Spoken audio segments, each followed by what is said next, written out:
நான் இருக்கவா ஐயா எந்த நம்பிதாவா உன்னை விட்டு போறாங்க.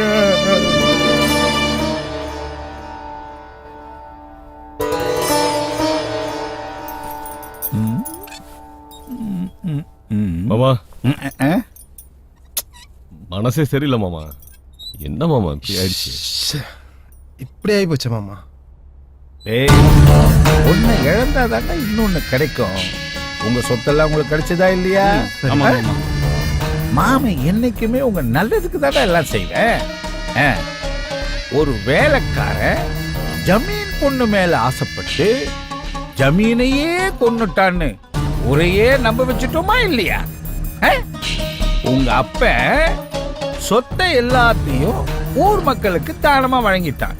அத எப்படி புடுங்கணும்னு தான் நான் இப்ப யோசனை பண்ணிக்கிட்டு இருக்கேன். எப்படியும் புடுங்கிடலாம். ஆமா, அப்பாதான் அப்பவே அவங்க பேருக்கு சொத்து பத்துக்கலாம் பட்டா போட்டு கொடுத்துட்டாரு. அது எப்படிமா நமக்கு கிடைக்கும்? நீங்க சொல்றது நடக்குமா? உங்க அப்ப எவ்வளவு பெரிய அறிவாளி, அவனையே நான் ஏமாத்திட்டேன். இந்த முட்டா பசங்க இவங்களையா நான் ஏமாத்த முடியாது. ஏமாத்தி சொத்தை புடுங்கி காட்டுறேன்டா.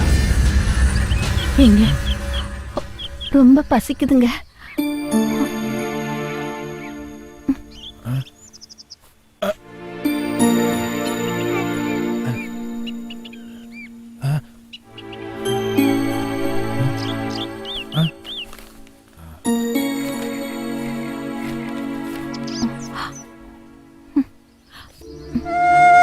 வேணாங்க, இந்த செயினை வீட்டுல எதுவுமே இல்லைங்க. இத வச்சு வீட்டுக்கு தேவையான சாமான்களை வாங்கிட்டு வாங்க.